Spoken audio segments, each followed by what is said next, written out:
Hi, నేను రమేష్. ఇవాళ మన టాపిక్ వచ్చేసి ఒక ప్రైవేట్లో ఉన్న డేటాని అన్ప్రైవేట్ చేయడం ఎలానో చూద్దామండి. ఓకేనా? సో మరి ప్రైవేట్లో ఉన్న డేటా అన్ప్రైవేట్ ఎందుకు చేయాలి అంటే, సో ఇప్పుడు ఇలా ఇలా డేటు ఒక హార్జెంటల్గా ఉండి వాల్యూస్ ఇలా ఉన్నాయి అనుకోండి, ఇలా ప్రైవేట్లో ఉన్నది అనుకోండి, దీన్ని అనాలిసిస్ చేయడం కాదు కదా. సో మరి అదే మనం ఈ విధంగా మనకు డేటా అనేది ఇలా అన్ప్రైవేట్ ఉండి ఆ ప్రజెంట్ ఆప్షన్ అనేది ఒక కాలంలో స్టేటస్ ఇలా చూపిస్తే మనకి ఈజీగా ఆ డేటాని అయితే అనాలిసిస్ చేయొచ్చు కదా. సో మరి దీనికోసం అన్ప్రైవేట్ ఎలా చేస్తారో చూద్దామండి. సో అన్ప్రైవేట్ మనం పైథాన్ ఉపయోగించి ఎలా చేద్దామో చూద్దాం. సో ప్రీవియస్ వీడియోలో ఎక్సెల్ ఫంక్షన్స్ ఉపయోగించి అండ్ పవర్ ప్రైవేట్ ఉపయోగించి కూడా అన్ప్రైవేట్ చేయడం చూపించాను కదా. సో మరి వాటికి వీటికి తేడా ఏంటంటే, అక్కడ ఫంక్షన్స్ ఉపయోగించి ఒక కొంతవరకు డేటాని అయితే మనం చేయొచ్చు. సో హ్యూజ్ డేటా అయిందనుకోండి, అక్కడ ఎక్సెల్ స్టక్ అయ్యే ఛాన్స్ ఉంది, స్టక్ అవుతుంది. అండ్ పవర్ ప్రైవేట్లో కూడా టైం తీసుకుంటుంది, స్టక్ అవ్వడానికి కూడా స్టక్ అవ్వకుండా కానీ ఎక్కువ టైం తీసుకుంటుంది, కొంచెం స్టెప్స్ అయితే ఎక్కువగా ఉన్నాయి. సో మరి ఇప్పుడు ఇన్సైడ్లో పైథాన్ ఉపయోగించి ఈజీగా ఎంత పెద్ద డేటా అయినా ఈజీగా మనం అన్ప్రైవేట్ చేయొచ్చు, అది కూడా సెకండ్స్లో, నిమిషాల్లో. ఓకే, సెకండ్స్లో కూడా. ఓకేనా? సో మరి అది ఎలా చేద్దారో చూద్దామండి. ఇక్కడ ఇప్పుడు ఇలా డేటా ఉందండి. ఓకేనా? ఈ డేటాని మనం అన్ప్రైవేట్ చేయాలి కాబట్టి మనం ఫస్ట్ అయితే పైథాన్ కోడ్ రాయాలంటే ఈక్వల్ టు py అని రాసి ఓపెన్ బ్రాకెట్ ఇస్తే అది పైథాన్ కోడ్ యాక్టివేట్ అవుతుంది కదా ఆ సెల్లో. సో పైథాన్ కోడ్ యాక్టివేట్ అవుతుంది, దాంట్లో మనం కోడ్ రాయొచ్చు కదా. సో ఇప్పుడు మనం కోడ్ రాయాలంటే ఫస్ట్ ఈ డేటాని లోడ్ చేసుకోవాలి. లోడ్ చేసుకోవాలంటే దానికి ఒక పేరు ఇస్తున్నాను, ఏటీటీ అటెండెన్స్ అంటే రాస్తున్నాను, పేరు ఇస్తున్నాను. జస్ట్ ఇది సెలెక్ట్ చేసుకున్నాను, నేను జస్ట్ కంట్రోల్ ఎంటర్ కొట్టేసాను. ఆ డేటా అనేది ఏటీటీ అనే దాంట్లోకి లోడ్ అయింది అనుకోండి, ఒక నేమ్తో లోడ్ అయింది. సో పైథాన్లోకి లోడ్ అయింది, అది ఏటీటీ నేమ్తో. సో ఇప్పుడు మనం మళ్ళీ దాన్ని pd.melt అనే ఫంక్షన్ యూజ్ చేసి దాన్ని అన్ప్రైవేట్ చేద్దాం. సో మరి py అని రాసేసి మళ్ళీ దీనిలో కూడా పైథాన్ కూడా యాక్టివేట్ కావాలి కదా. సో దానికి pd.melt ఫంక్షన్ వచ్చేసి pd.melt ఓపెన్ బ్రాకెట్స్. సో దాని పారామీటర్స్ అంటే ఇవన్నమాట. ఐడి వార్స్ అంటేనేమో కాలమ్స్, ఇవన్నీ కూడా మనకు pd.melt ఫంక్షన్లో ఇవి సింటాక్స్ అనమాట. ఓకేనా? సో ఇప్పుడు సింటాక్స్ సంబంధించిన పారామీటర్స్ అనమాట. ఓకేనా?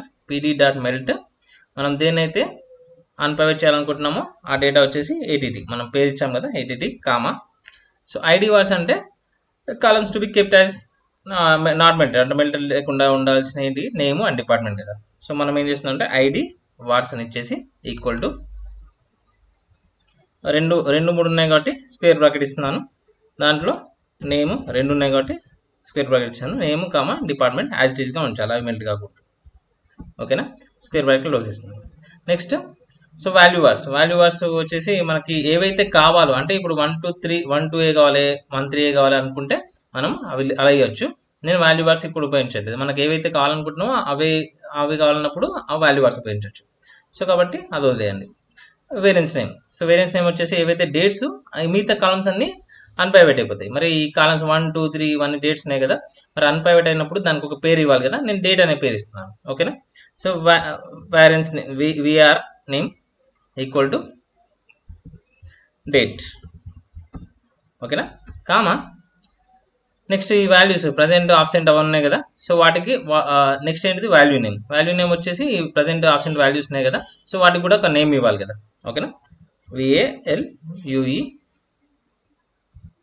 నేమ్ ఇక్కడ వచ్చేసింది కదా, వాల్యూ నేమ్ ఈక్వల్ టు ఇక్కడ దాని పేరు ఏమైనా చేయొచ్చు, స్టేటస్ అని చేయొచ్చు, సో ఆప్షన్ ప్రజెంట్ అని చేయొచ్చు, నేను స్టేటస్ ఇస్తున్నాను ఇక్కడ. ఓకేనా? స్టేటస్ క్లోజ్ చేసేసి కంట్రోల్ ఎంటర్ కొట్టామనుకోండి, పైథాన్ వచ్చేసి కంట్రోల్ ఎంటర్ కొట్టమన్నాను కదా, కంట్రోల్ ఎంటర్ కొట్టేస్తే ఇలా మనకు వాల్యూస్ వచ్చేస్తాయి. సో ఇది డేటా ఫ్రేమ్లో ఉంది, మనకు వాల్యూస్లో రావాలంటే జస్ట్ ఇలా ఇక్కడ క్లిక్ చేసి ఎక్సెల్ వాల్యూస్ అని క్లిక్ చేయండి. ఈ విధంగా మనకి కావాల్సిన అవుట్పుట్ అయితే వస్తుంది. ఒక నేమ్, డిపార్ట్మెంట్, ఈ డేట్ అనేది ఈ హార్జెంటల్లో ఉన్నది కాస్త అన్ప్రైవేట్ అయిపోయి ఒకే కాలంలో వచ్చేసింది. స్టేటస్ వచ్చేసి ఈ వాల్యూస్ అన్ని ఒకే కాలంలో వచ్చేసాయి అనమాట. సో ఈ విధంగా మనం డేటాని అన్ప్రైవేట్ చేయొచ్చు అనమాట. ఓకే, ఈ పైథాన్ ఉపయోగించినప్పుడు ఎంత పెద్ద హ్యూజ్ డేటా అయినా ఈజీగా మనం అన్ప్రైవేట్ చేయొచ్చు. Okay, Excel functions are power private ఉన్నప్పుడు టైం కానీ ఒక స్టక్ అవ్వడం కానీ ఛాన్సెస్ ఉంటాయి కదా.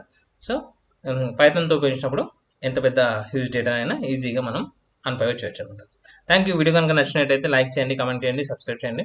సో మీ లైక్స్ కామెంట్స్ వల్లనే ఎక్కువ రీచ్ అవుతుంది అండ్ మరిన్ని వీడియోస్ చేయడానికి నాకు ఎంకరేజ్మెంట్ లభిస్తుంది అండి. Thank you.